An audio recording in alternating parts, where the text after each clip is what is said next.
네, 우선 시험 범위는 어, 제가 내준 이 자료 중에서 그 영해 및 접속수에 관한 법률이 하나 있었을 거예요. 맞죠? 영해 및 접속수에 관한 법률. 네. 그 다음에 배타적 경제 수익에 관한 법률. 그 PDF 파일이 아마 저기 올려져 있을 거예요. 아니면 제가 오늘 끝나고 다시 올려드리라 그럴게요. 조 교수님한테. 다운 안 받으시는 분이 있으면 다시 올려드리라 그럴게요. 그, 네. 그거는 그 내용이 그렇게 많지는 않아요. 그냥 영해 및 접속 수역법 이렇게 해서 하나 올려드린 게 있는데 내용이 그렇게 많지는 않고 거기에서는 제가 가로 쳐놓은 것만 시험에 내겠습니다. 시험 대상이 가로 쳐져 있거나 뭐 이렇게 풀었던 거. 네, 그것만 그거고 그 다음에 배타적 경제 수역 및 대륙붕에 관한 법률이 있는데 걔도 내용이 많지 않아요. 네, 거기서도 가로 되어 있거나 이런 내용들이 있습니다. 이제 걔 두 개 하고 그리고 회사안전법은 그 시험 문제 내지 않겠습니다. 네. 그리고 오늘 조교 선생님이 올려놓은 그 해상교통안전법 중간고사용이라고 되어 있는 거 있잖아요. 요 세 가지만 시험 범위로 시키겠습니다. 네. 그래서, 네, 써주십시오. 네. 여기 세 가지에서만 시험이 나오고, 보셨고, 그 다음, 네. 그 다음에 시험 문제 유형은 가로 넣기나 아니면 단답형으로 묻는 것만 시험 문제 내겠습니다. 그래서 예를 들어서, 뭐, 하여튼, 제가 그 내준 프린트에 가로로 되어 있는 것은 주로 가로형으로 나오는 거고요. 그렇지 않고, 용어나 또는 제가 오늘 수업하면서 몇 가지 할 텐데, 그냥 바로 묻는 것들, 그 단답형으로 쓰는 것만 문제를 내겠습니다. 문제는 20문제 아니면 25문제를 출제하도록 하겠습니다. 그리고 시험은 인터넷으로 보는 거를 좀 생각해 봤어요. 구글 폼으로 보는 걸 생각해 봤는데, 또 그것보다는 한 번은 오시라고 시험은 다음 주 여기 교실에서 이제 시험을 보도록 하겠습니다. 그래서 저도 한번 와서 그날은 저도 한번 다 볼 수 있도록 하겠습니다. 그래서 네, 시험 범위 제가 내줬던 자료 중에서 세 가지입니다. 하나는 영해 및 접속 수역법이라고 되어 있는 PDF 파일이 있어요. 두 번째는 배타적 경제 수역 및 대륙붕에 관한 법률이라고 되어 있는 PDF 파일이 있어요. 뭐 특별한 내용 없고 영의 개념, 뭐 접속 수역의 개념, 배타적 경제 수역의 개념, 대륙붕의 개념을 잘 이해하고 있나 한 그 정도 외에는 뭐 특별히 거기서 하여튼 그 파일을 보시면 가로쳐져 있는 부분이 있어요. 거기서나 아니면 좀 진하게 제가 강조해 놓은 부분이 있는데 거기서만 시험 문제를 냅니다. 그 두 개는. 그리고 지금 우리가 배우고 있는 해상교통안전법이라고 되어 있는데 제가 오늘 그 파일을 조교 선생님을 통해서 공지를 해달라 그랬어요. 유지민 선생님이 마이크를 좀 꺼주시면 돼요. 유지민 선생님 마이크가 들어와서 그래요. 네, 꺼졌어요. 됐어요. 네. 다시 오늘 시험 조교 선생님을 통해서 채팅방에 올려달라 그런 것이 해상교통안전법 중간고사용 이렇게 되어 있는 게 있어요. 거기서 시험 문제를 내는데 제가 왜 중간고사용을 새로 편집했어요. 시험 문제에 낼 만한 것만 새로 편집했고 거기서 제가 중요하다고 생각하는 거는 진하게 표시해 놨어요. 진하게 표시해 놓은 데서 시험 문제를 내겠다는 뜻입니다. 그리고 가로도 좀 더 쳐놓은 데가 있어요. 그래서 거기 것만 이제 시험 범위라고 생각하시면 됩니다. 그거, 네, 네. 그거 내주시면 돼요. 그리고 이제 됐고, 시험 시간은 이제 6시, 다음 주 6시로 하면 여러분이 너무 급할 것 같아서 여러분이 오늘도 그렇고 여기 일 끝나고 도착하는 시간이 있으니까 한 6시 한 40분쯤 볼까요? 네. 그러면 다음 주 6시 40분을 시험 시간으로 하겠습니다. 또, 네, 혹시 괜찮으세요, 다들? 다들 6시 40분? 6시 40분으로 그럼 하겠습니다. 그리고 시험 문제는 아까 갖고 그렇게 준비해 오시면 됩니다. 그리고 그럼 미리 좀 공지하면 5월 1일 날은 수업이 없더라고요. 오시면 안 돼요. 5월 1일 날. 네, 5월 1일 날은 다른 주간 때문에 뭐 인성 주간인가 뭐 창업 관련된 뭐 행사가 있는 주간인가 봐요. 그래서 그 주는 수업이 없습니다. 그래서 5월 1일 날은 수업이 없음을 미리 좀 알려드리겠습니다. 자, 그러면 오늘 수업 하겠습니다. 오늘 수업. 오늘 수업 이제 늘 그랬듯이 제가 오늘 지난주에 했던 거는 좀 빨리 넘어갈게요. 복습하는 거는. 맞아요. 5월 5일까지 그 주간이래요. 네. 인성, 인성하고 취업탐구 주간이. 홍서가 5월 1일 날 수업 없고, 다음 주가 몇 시에 시험 보러 온다고? 6시? 6시 40분에 오면 돼. 지금 오는 대로 오면 돼. 자, 그러면 내준 자료를 가지고 이제 수업하도록 하겠습니다. 지난주에 본 거니까, 이제 복습하는 거니까 빨리 넘어갈게요. 얘는 간단하게. 자, 항행장애물과 관련된 겁니다. 항행장애물을 제거할 책임자가 이 사람들이에요. 선박의 선장, 선박 소유자, 선박 운항자. 얘네를 여기 가로에서 뭐라고 했냐면 항행장애물 제거 책임자라고 그럽니다.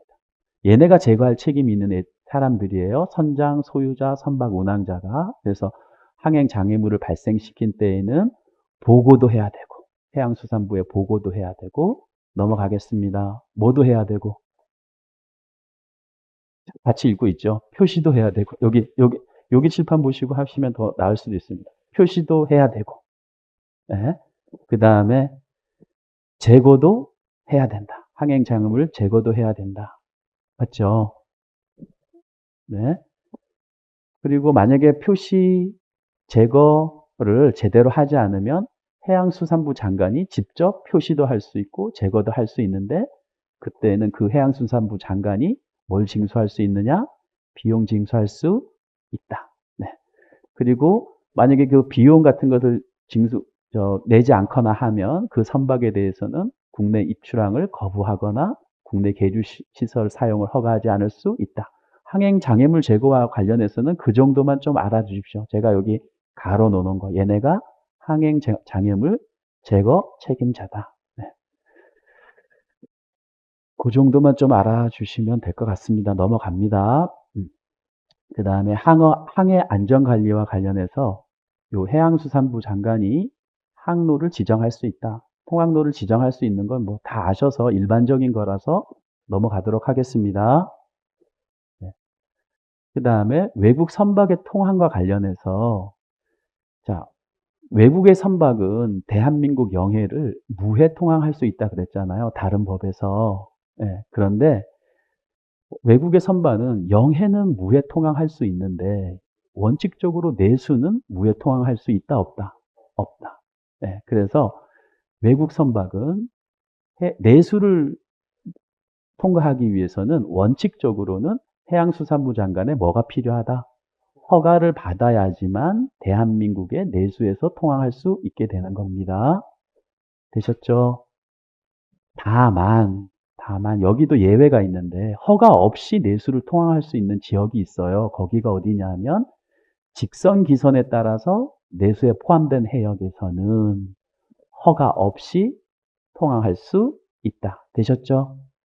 다만 요건 지켜야 된다. 멈추거나 이러지 말고 멈추거나 이렇게 하지 말고 계속적이고 신속하게 통항해야 된다라는 겁니다. 됐죠? 네. 그래서 여기는 허가 없이 통항할 수 있다는 겁니다. 직선기선에 따라서 내수에 포함된 지역은 넘어가겠습니다. 33 이렇게 좀 이게 진하게 한 데서 제가 시험 문제를 냅니다. 이게 일부러 표시를 해놨어요. 네.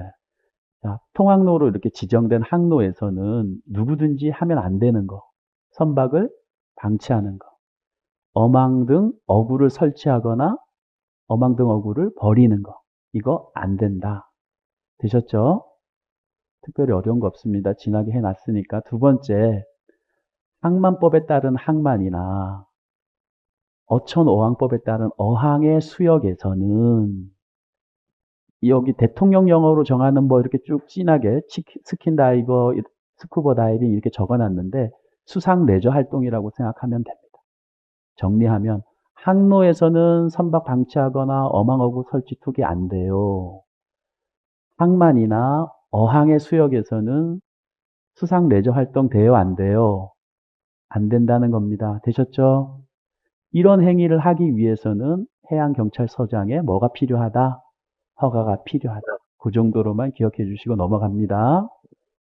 그 다음에 그 항만의 수역이라든가 또는 항로 등, 우리가 항로 등이 있는데 그 수역 등, 수역에는 항만 수역하고 항로가 포함된 개념입니다. 이 수역 등이나 또 수역 등의 밖으로부터 요 10km 이내의 수역에서 선박을 이용해서 항로를 점거하거나 차단하거나 이거 시위행위라고 생각하면 됩니다. 그래서 항만이나 항로 등에서 시위를 금지하는 규정입니다.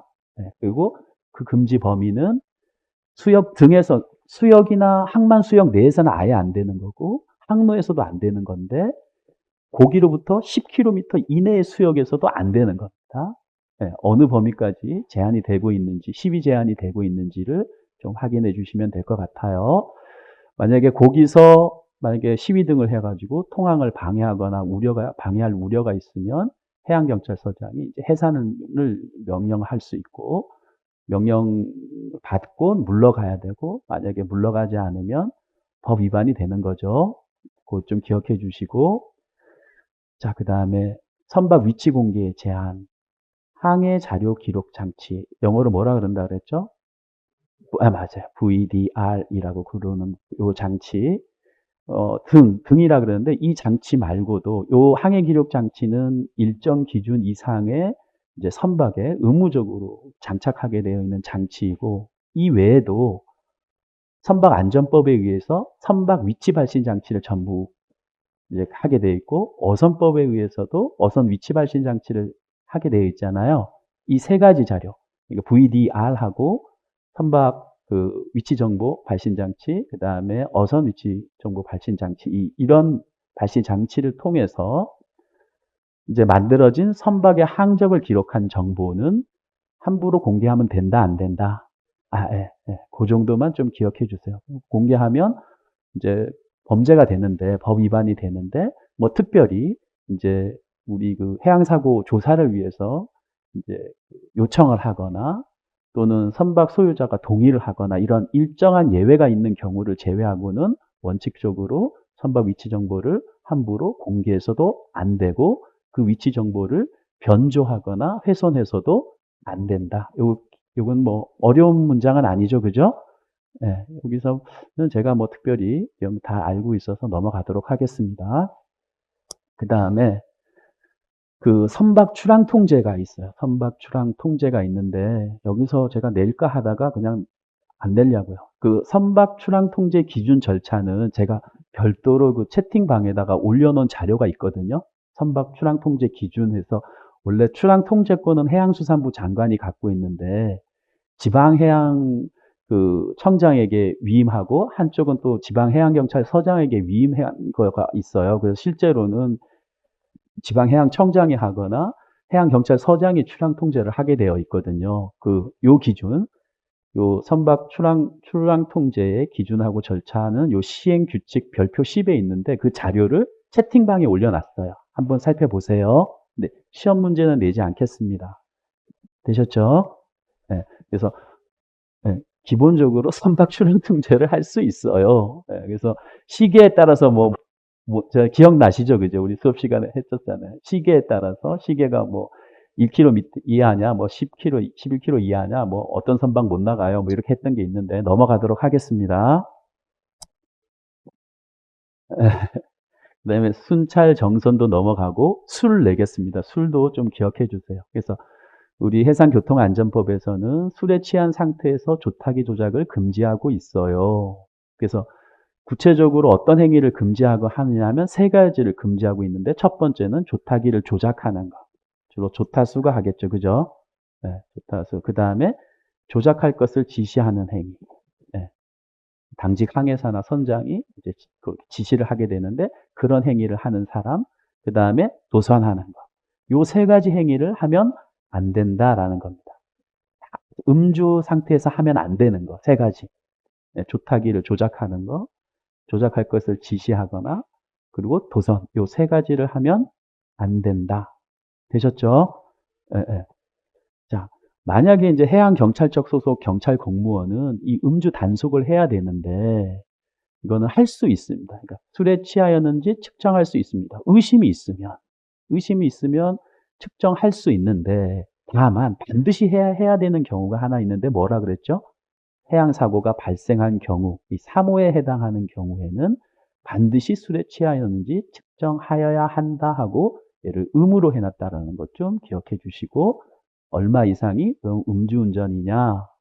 혈중 알코올 농도가 0.03%다. 이거는 육상에서 음주운전하고 똑같다. 이렇게 생각하면 됩니다. 약물 복용하고 역시 똑같이 조타기를 조작하거나 조작을 지시하거나 도선해서는 안 된다. 이 술 이외에 마약류 같은 약물입니다. 또는 화학물질관리법에서 이야기하는 환각물질 등을 이제 흡입한 상태에서 이런 행위를 하면 안 된다. 넘어가겠습니다. 이렇게 하다 발각되면 해기사 면허를 취소하거나 정지하는데, 해양경찰청장이 이 단속 권한을 가지고 있거든요. 그렇지만 해양경찰청장은 면허는 해양수산부 장관이 주는 것이기 때문에 만약에 이런 음주나 약물 상태에서 선박을 조타하거나 뭐 지시하거나 이런 것이 발각이 되면 해양수산부 장관에게 그 사람 면허 취소해 주세요. 또는 뭐 정지시켜 주세요. 라고 해양수산부 장관에게 요청합니다. 본인이 해양경찰청장은 그런 권한이 없다라는 것 좀 알아주시고 넘어갑니다. 자, 그 다음에 해양사고가 일어난 경우 선장이나 선박 소유자가 책임이 있는데, 이 해양사고가 일어나면 선박이나 선장이나 선박 소유자가 해양경찰서장이나 지방해양수산청장에게 신고하도록 되어 있습니다. 그래서 신고할 때 이런 걸 얘기해야 돼요. 선박 명세, 사고 개요, 뭐 피해 상황곡이 있는데 그 정도는 봐주시고 그냥 신고할 의무가 있다. 누가? 선장이나 선박 소유자가. 사고가 발생하면 그 정도만 꼭 좀 기억해 주세요. 의무입니다. 네.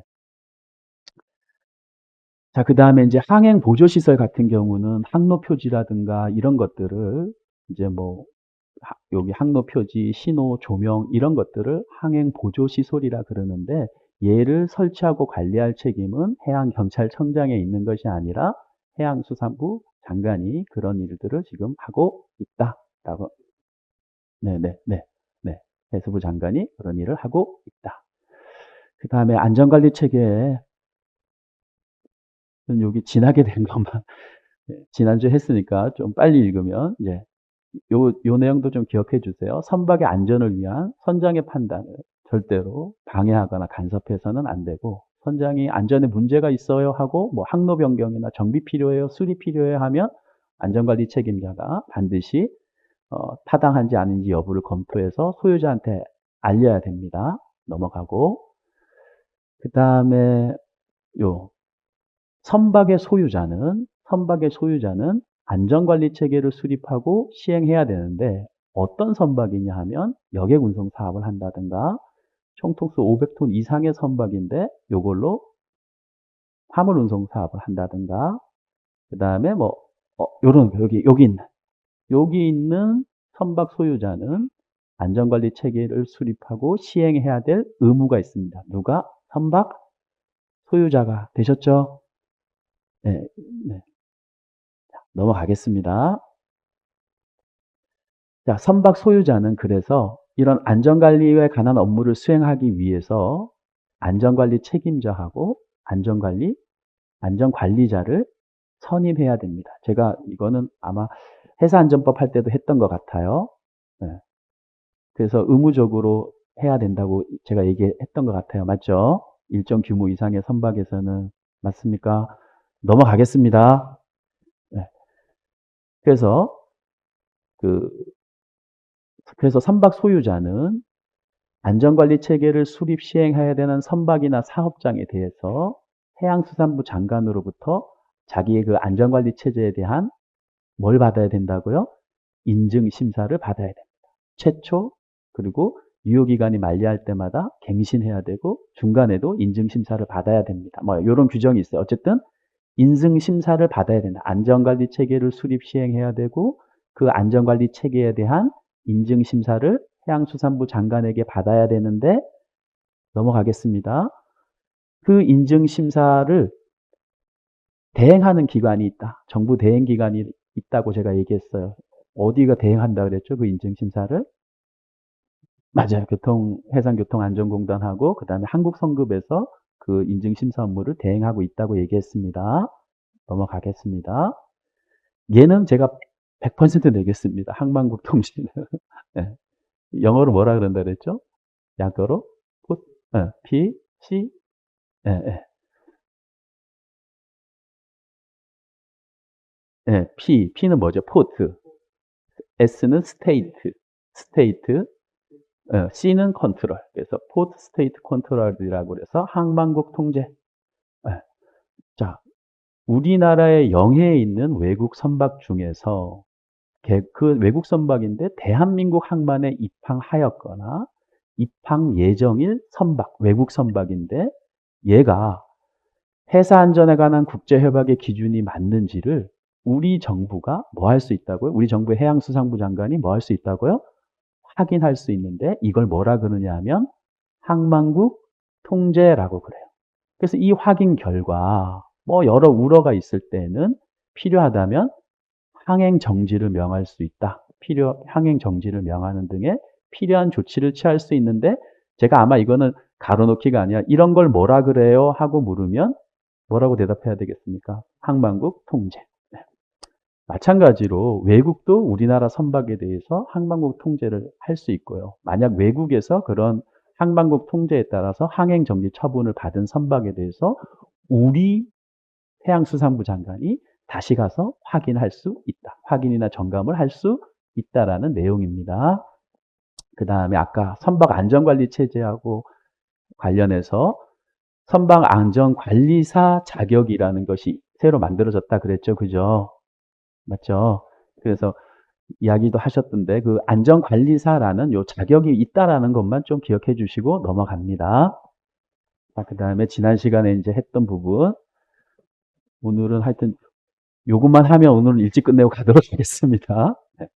자, 우선 모든 시계에서의 항법. 항법은 세 가지가 있다 그랬는데 첫 번째는 모든 시계. 그 다음에 두 번째는 뭐였죠? 서로 시계. 네, 서로 상대편의 선박을 서로 볼 수 있는 육안으로 볼 수 있는 그런 상태에서의 항법을 서로 시계 항법 또는 이제 상호 시계 항법이라 그러고 그 다음에 육안으로는 상대 선박을 잘 보지 못하는 시계가 있을 수 있죠. 시계 제한을 받아서 그래서 제한된 시계에서의 항법 이렇게 세 가지가 있는데 그 중에서 모든 시계 상태에서의 항법은 눈에 보이던 서로 시계에 있던 제한된 시계에 있던 관계없이 반드시 지켜야 되는 항법이라는 뜻입니다. 네, 그걸 모든 시계에서의 항법이라 그러고 제일 중요한 것이 이제 경계죠. 경계는 어쨌든 어, 어,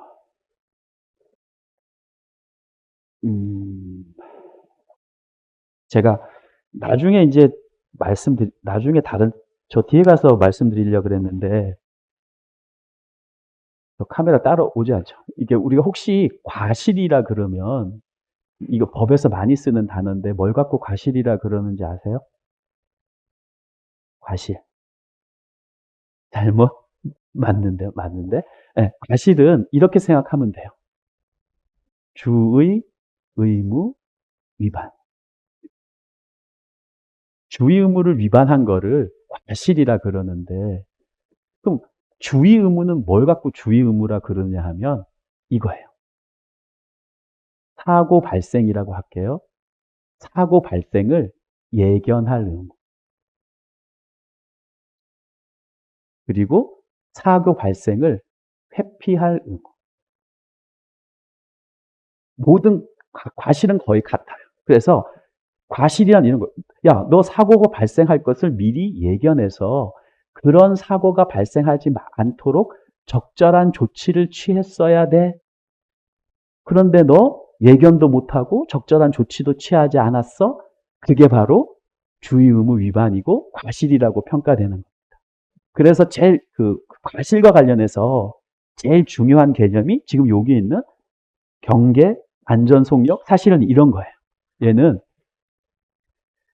사고 발생을 막고 예견하고 회피하는 데 있어서 가장 기본적으로 요구되는 행위들이거든요. 그래서 첫 번째 경계, 다른 선박과 충돌할 위험, 사고 위험을 충분히 파악할 수 있도록 뭐 시각이든 청각이든 당시 상황에 맞게 다용한 모든 수단을 이용해서 항상 적절하게 경계를 해야 된다. 다른 선박이 오는지 안 오는지 등의 가로를 미리 만들어 놓았습니다. 네, 경계를 해야 된다.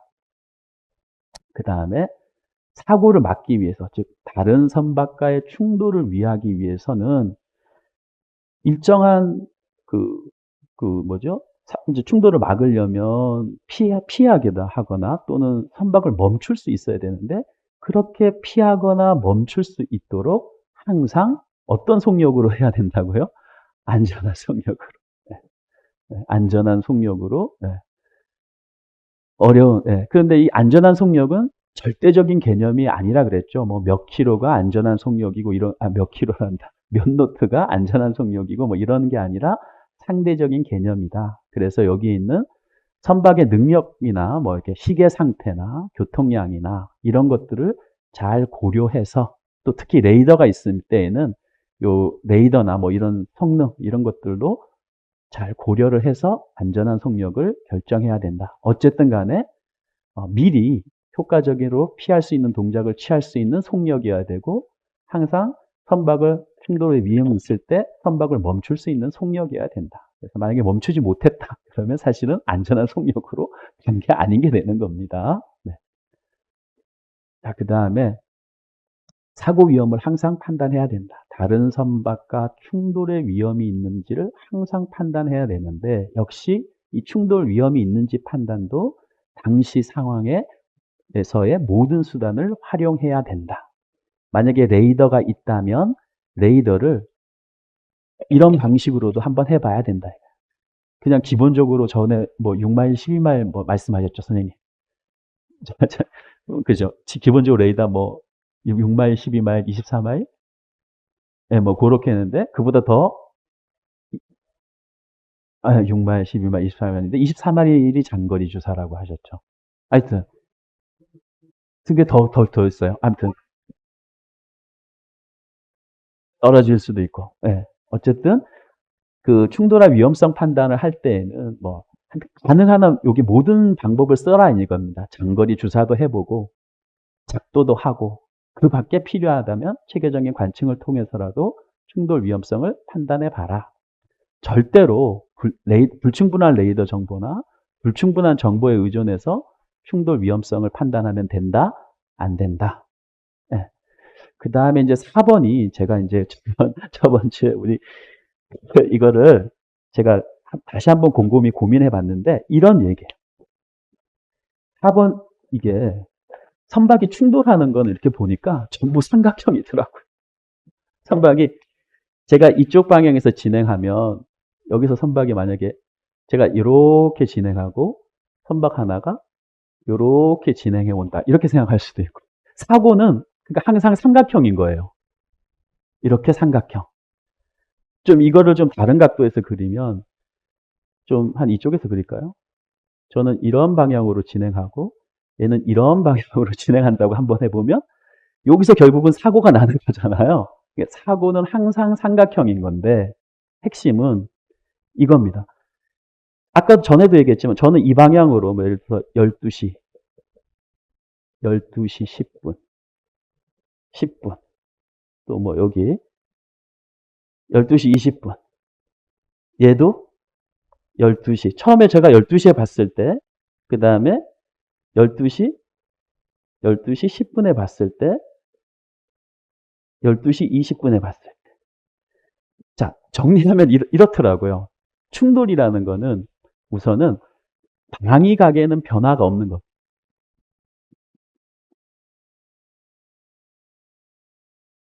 충돌 가능성이 높은 거는 계속 제가 처음에 봤을 때, 12시에 봤을 때, 우리 선박에서 다른 선박을 보는 이 방위각이나, 12시 10분에 봤을 때 이 방위각이나, 12시 20분에 봤을 때 이 방위각에 차이가 없는 거예요. 방위각에 변화가 없는데, 거리는 줄어드는 거예요. 이 선박하고, 다른 선박하고 거리가 줄어들면, 그러니까 거리는 줄어든다. 이러면 충돌 위험이 그 말입니다. 저 말이.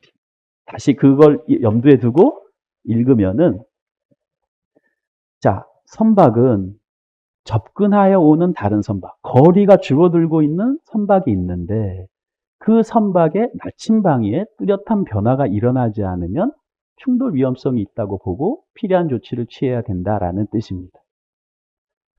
그런데 만약에 접근해 오는 다른 선박의 나침방위에 뚜렷한 변화가 있더라도 충돌 가능성이 큰 경우가 있는데 그게 뭐냐 하면 선박이 엄청 긴 거예요. 큰 거예요. 거대선인 거예요. 또는 거대선은 아니지만 예인선열인데 예인선열이 엄청 긴 거예요. 걔는 변화를 줘도 충돌 위험성이 크다라는 거죠. 그래서 그때도 역시 충돌을 방지하기 위해서 필요한 조치를 취해야 된다. 이 뜻입니다. 그 다음에 충돌을 피하기 위한 동작. 충돌을 피하기 위한 동작은 크게 보면 이거예요. 침로를 변경하는. 네. 그러니까 침로를 변경하거나. 김은성 선생님 마이크가 켜져 있어요. 괜찮습니다. 마이크 다시 지금 됐어요. 이제 껐어요. 네. 그래서 충돌을 피하기 위해서 하는 거는 기본적으로는 좋다 하는 거죠. 침로를 바꾸거나. 그 다음에 속력을 줄이거나 멈추는 게 이제 기본적으로 하는 건데 이거를 어떻게 할 거냐. 이 충돌을 피하기 위한 동작을 어떻게 할 거냐. 우선 지금부터 하려는 항법에 따라서 피하기 위한 동작을 취하라는. 지금 여기서 이제 피하기 위한 동작을 어떻게 해야 되는지를 적어 놓을 건데 이 법에서 정하는 항법에 따라서 피하기 위한 동작을 취하되 만약에 따로 정해놓은 데 해당되는 경우가 없더라도 이 원칙은 지켜라. 일단 충분한 시간적 여유를 둬. 그리고 상대가 뭐 할 것을 기다리지 말고 적극적으로 조치해서 선박을 피항하는 행위를 하라라는 얘기입니다.